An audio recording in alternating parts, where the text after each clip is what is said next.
Hi student, GIT का online class में आपका स्वागत है। आज के क्लासेस में लोग सीखने वाले हैं माइक्रोसॉफ्ट एक्सेस के बारे में। पहले तो सबसे पहले लोग जानने वाले हैं कि माइक्रोसॉफ्ट एक्सेस होता क्या है, इसका प्रयोग कहाँ पे किया जाता है और इससे हम लोग क्या क्या जनरेट कर सकते हैं। तो चलिए हम इसको समझने के लिए सबसे पहले इस डायग्राम से समझते हैं कि माइक्रोसॉफ्ट एक्सेस से क्या क्या किया है।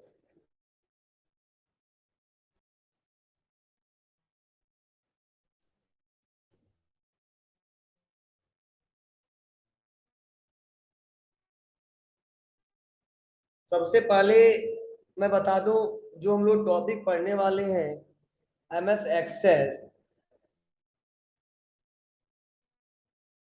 जो हम लोग टॉपिक पढ़ने वाले हैं एमएस एक्सेस, वह हमारा एक प्रकार का ऐसा सॉफ्टवेयर है जो हमारा एमएस एक्सेस है। यह एमएस ऑफिस का एक हिस्सा है। एमएस ऑफिस का एक हिस्सा है। जैसा कि हमने एमएस ऑफिस में पढ़ाया क्या है, शुरुआत में हमने पढ़ाया एमएस वर्ड, उसके बाद सेकेंड हमने पढ़ाया है एमएस एक्सेल और थर्ड हमने पढ़ाया है एमएस पावर पॉइंट। ये हम लोग पहले ही क्या किए हैं, पढ़ चुके हैं। अब जो हम लोग चौथा नंबर पढ़ने वाले हैं वो हम लोग पढ़ने वाले एक्सेस, जिसे एक्सेस भी बोलते हैं लोग और माइक्रोसॉफ्ट एक्सेस भी बोलते हैं।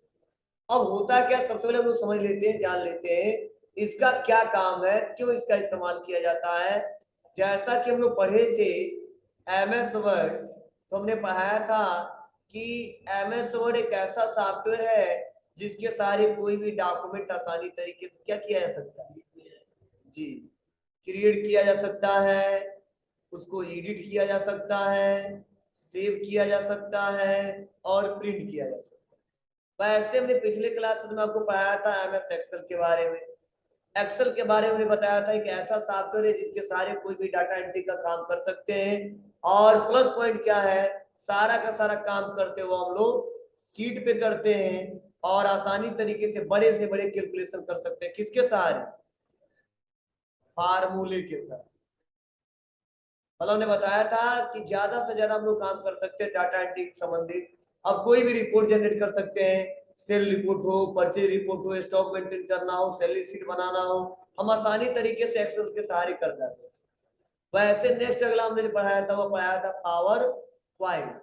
और पावर पॉइंट में बताया था आसानी तरीके से हम लोग क्या कर सकते हैं, पीपीटी तैयार कर सकते हैं, मतलब एक प्रेजेंटेशन तैयार कर सकते हैं किसी भी टॉपिक से रिलेटेड। वैसे ही आज बात है हमारा क्या है कि एक्सेस का।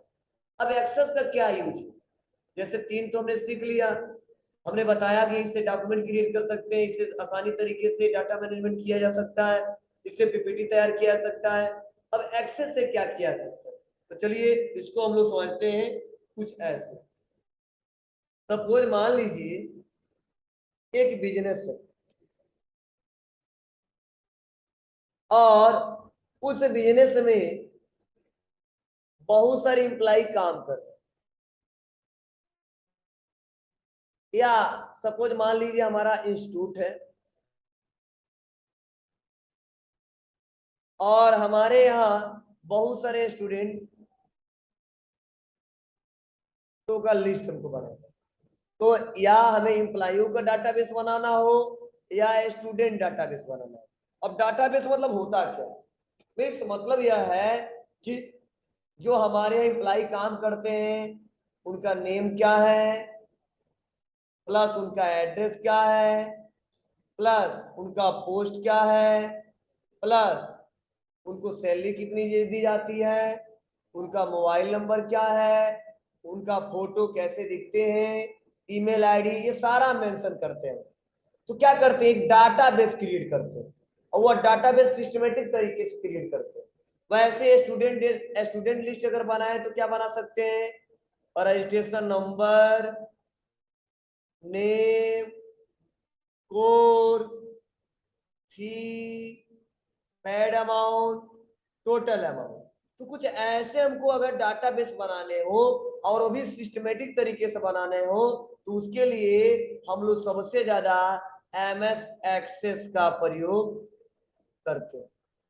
आप कहोगे सर एक्सेल का भी प्रयोग करके ऐसे डाटाबेस बनाए जा सकते हैं, लेकिन दोनों में अंतर है।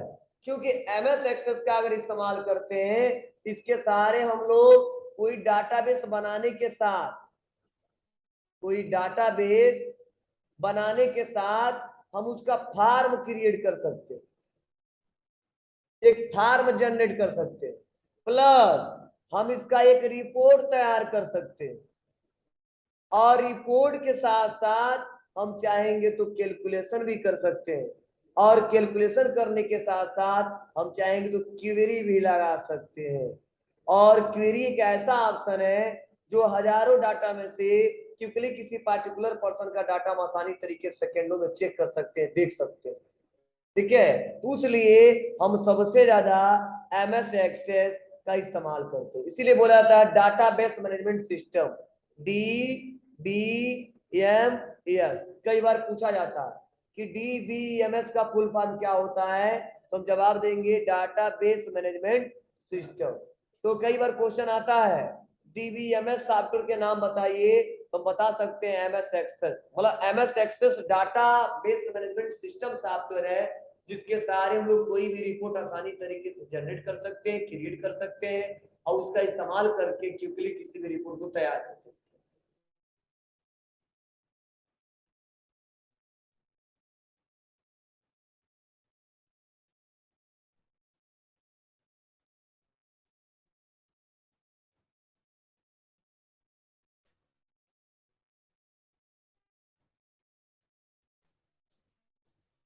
क्लियर इतना? अब रहा सवाल कि सर इसको हम अपने कंप्यूटर में, जो हमारा कंप्यूटर है उसमें हम एक्सेस कैसे करेंगे? तो जाहिर सी बात है, सिंपल हम लोग जानते हैं। अभी तक हम आसानी तरीके से क्या कर सकते हैं, लिख सकते हैं एमएस एक्सेस, या सर्च बॉक्स में जैसे लिखेंगे हम लोग एक्सेस तो हमारा माइक्रोसॉफ्ट एक्सेस दिखेगा, और उसको हम आसानी तरीके से ओपन कर सकते हैं। लेकिन ओपन करने के बाद से कुछ स्टेप हैं जो हम लोग एक एक करके जानने वाले हैं। तो कैसे करेंगे, चलिए स्टेप बाय स्टेप सीखते हैं। तो इसके लिए सबसे पहले हमको सर्च बॉक्स पे क्लिक करना होगा और टाइप करना होगा एक्सेस। जैसे एक्सेस हमने टाइप किया तो देखिए यहाँ पे एक्सेस सॉफ्टवेयर हमारा दिखाई दे रहा है। तो हम आसानी तरीके से क्या कर सकते हैं, यहाँ से एक्सेस को ओपन कर सकते हैं। तो चलिए हमने यहाँ पे क्लिक किया, जैसे क्लिक किया देखिए हमारा एक्सेस यहाँ पे ओपन हो। अब जैसे हमारा एक्सेस ओपन होता है यहाँ पे कुछ हमारे सामने इस प्रकार का इंटरफेस दिखाया जाता है। तो कभी भी हम लोग एक्सेस पे काम करते हैं तो सबसे फर्स्ट टाइम हम लोग ब्लैंक डाटाबेस पे काम करते हैं। कहाँ पे काम करते हैं, ब्लैंक डाटाबेस पे काम करते हैं, तो बेटर तरीके से हम आसानी तरीके से काम कर ले जाएंगे। यहीं पे देखो दिखाई दे रहा है ब्लैंक डेस्कटॉप डाटाबेस। जैसे हम क्लिक करेंगे तो हमारे सामने कुछ ऐसा इंटरफेस आएगा और पूछा जाएगा फाइल नेम। मीन्स उस फाइल का नेम बताइए जिससे संबंधित आप डाटाबेस बना रहे हैं। तो अगर हम स्टूडेंट डाटाबेस बना रहे हैं तो लिखेंगे स्टूडेंट डाटाबेस। कोई इम्प्लॉइड डाटाबेस बना रहे हैं तो इम्प्लॉई, मतलब जो मैटर हम बना रहे हैं फाइल नेम में हमको वही लिखना है। अब देखिए ये जो डाटा सेव हो रहा है वो सेव हो रहा है सी ड्राइव में, यूजर जीआईटी डॉक्यूमेंट में। हम चाहेंगे तो इसका लोकेशन चेंज कर सकते हैं। कैसे? तो सबसे पहले हम आ जाते हैं कहाँ पे, फाइल एक्सप्लोरर में, और हम आ जाते हैं डी ड्राइव में, और राइट क्लिक करते हैं, न्यू पे आते हैं और एक फोल्डर क्रिएट कर लेते हैं और लिख देते हैं स्टूडेंट डाटा बेस। और उसके बाद से फिर से हम एक्सेस पे आ जाएंगे, और यहाँ पे हम लोग को क्या करना है, फाइल पे क्लिक करना है। फाइल पे क्लिक करने बाद से डी ड्राइव में आना है और स्टूडेंट डाटाबेस को सेलेक्ट कर लेना है और ओपन कर देना यहाँ पे ओपन। और देखिए डाटाबेस 1 के नाम से सेव होने जा रहा है। तो हमने क्या किया, यहाँ पे नाम भी चेंज कर सकते हैं, लिखेंगे स्टूडेंट डाटाबेस। अब फायदा क्या है, स्टूडेंट डाटाबेस डी ड्राइव में स्टूडेंट डाटाबेस के नाम से सेव हो रहा है। Means student database D drive में, जो डी ड्राइव में फोल्डर कौन सा है, स्टूडेंट डाटाबेस, उसी में जाके सेव हो रहा है। अब यहाँ पे कर देंगे क्रिएट। जैसे क्रिएट करेंगे हमारे सामने कुछ ऐसा इंटरफेस आएगा। अब देखो यह एमएस वर्ड और एमएस एक्सेल और पावर पॉइंट से एकदम अलग है, क्योंकि इसमें ऑप्शन भी अलग है, सारे वर्क भी अलग है। ठीक है, सेम ऐसा इंटरफेस आपको नहीं दिखाई देगा जो आप लोग एक्सेल में, पावर पॉइंट में, वर्ड में काम किए हो। अब चलिए थोड़ा सा जान लेते इसके बारे में कि किस पार्टीशन को क्या क्या कहते हैं और किस नाम से जानते हैं। तो देखिए सबसे पहले जब हम लोग एक्सेल को ओपन किए हैं तो हमारे सामने जो सबसे ऊपर जो पट्टी दिखाया जा रहा है उसे बोलते हैं क्या, टाइटल बार। हमने बताया था कि जो ऊपर यह जो पट्टी दिखाया जा रहा है इसे हम बोलते हैं क्या, टाइटल बार। मैंने इसके बारे में समझाया था और बताया भी था किसे क्या कहते हैं। चलिए हम लोग एक बार और डिस्कस कर लेते हैं। हम आते हैं और देखो ये ऊपर वाला जो इंटरफेस दिखाई दे रहा है यहाँ से लेके यहाँ तक, ये सारा